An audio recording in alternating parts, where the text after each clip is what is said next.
made the wrong turn. That's the problem about doing these videos, is I have to fucking drive and think. If you can't drive and think, then maybe you shouldn't have a license. Never. Hello there, and welcome back to Bodybuilding with the Youngs. Today we're going to talk about what you should consider before doing a bodybuilding show. So our first thing is time.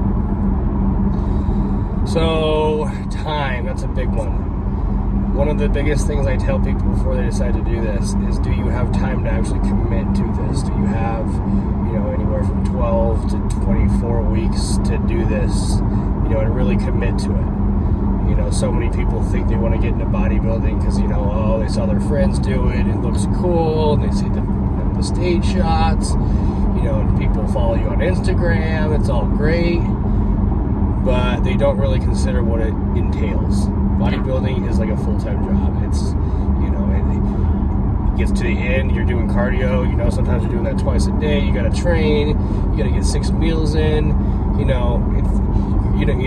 gotta cut out things like holidays with your family, you can't go out and drink, so there's a lot of things you need to consider before doing it. And another thing, regarding time, is make sure you put enough time into building your physique before you decide to do a show. Like, don't just be like, I want to compete in a bodybuilding show. Never lifted weights in my life, but let's compete.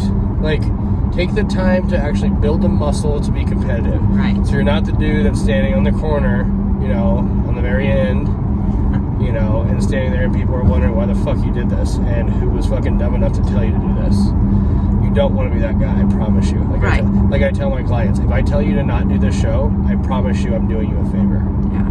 It's not a transformation challenge. It's a bodybuilding show. And so you want to take the time, if you're going from a big weight loss, to take the time to work on building up your body first before you step on stage. All right, so next one, finances. This is a huge one for me because bodybuilders genuinely are not the smartest when it comes to finances. It's pretty stereotypical, but it's often very true. People, they're like, oh, I can't tell you how many guys I've had tell me that literally, and it makes me laugh. They're like, I want to turn pro so I don't have to work anymore. I've had people tell me that. What? It's like, dude, just because you turn pro, which takes a lot of time, effort, and money, but just because you do that doesn't mean you're going to have a Ferrari in your driveway the next day. Dude, I'm sorry. They don't even put bodybuilding on ESPN Ocho. There's no money in bodybuilding. Right. So like, don't unless plan you're on like getting money. top tier pro, which takes a long ass time to do, don't plan on making money. Okay. So there's top pros that don't even make money. Even on sponsorships too. Like, sponsorships aren't what they used to be, so don't think just because, you like to lift weights and take some selfies that all of a sudden, all these companies are going to pay you a bunch of money. It's not going to happen. Right. Those days are over. So, the days of, huge contracts, that just doesn't really exist that much anymore. And also just taking time off of work. Like, I think people think that, you got to cut time out of your work schedule. That's exactly it. Like, that's one thing I take pride in. Like, when I was prepping, I would still train 10 to 12 people a day.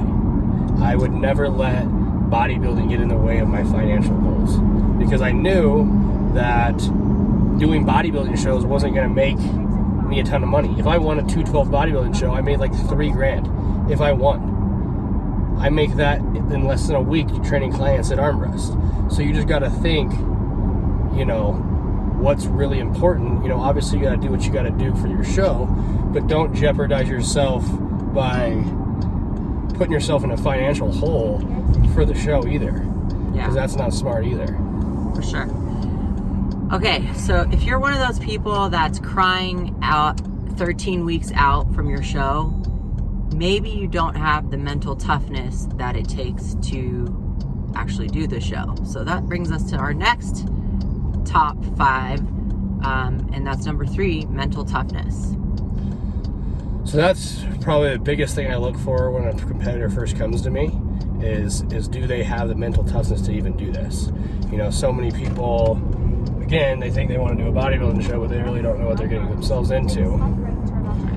People, you know, oh, I like to work out, or oh, my friends did this, or whatever. But like, if you really do it right, bodybuilding is hard. It requires you to be in extreme calorie deficit for, you know, a long period of time, depending on who you are. Everyone's different, but you know, generally speaking, you know, usually we have to diet pretty hard towards the end at least. And you know, a lot of people just don't have that mental toughness to dig deep and, you know, feel that uncomfortable level of suffering that's required to get that conditioning. You know, people want, oh, I want to get shredded, but it's like, but do you even know what that takes and like what it's going to really entail? Because that is hard, it hurts, and you know, not many people are willing to truly suffer for that conditioning. You know, and that's just the truth. Yeah, you know, for sure. Okay, number 4 reason is a big one for me, and I also like to try to ask my clients this, and this is your reason why. And it goes into more or less like, if you're a person that just likes to work out and you're like, I'm gonna do a bodybuilding show, or because some random dude came up to you at the gym and was like, damn girl, you would look good on a bikini stage, you should do a show. That's not the reason why you should do the show. No, not at all. It needs to be an inner drive to want to do this and want to see, you know, how far you can push your body and challenge yourself. Bodybuilding's a daily challenge, you know, so people that are very structured, that's why I really loved bodybuilding and excelled in it, because, you know, I just have that OCD mindset where I, you know, want to do the same shit every day, you know, constantly striving to be better. You know, you just kind of have to have you have to have that mindset if you really want to be successful, because it's very monotonous. You know, at first, you know, you're not getting a bunch of Instagram followers and all this attention, you know, so there's a lot of times where it's, you know, lonely and, you know, dark moments, I guess you could say, especially during prep when you're on the grind and, you know, calories are low. You really got to dig deep. Yeah. And really figuring out to push yourself to fulfill that curiosity of how far can you go. Right. And that goes along with, in terms of like the time thing, is this takes a lot of time. And if your reason why isn't strong enough, then you're not going to make it.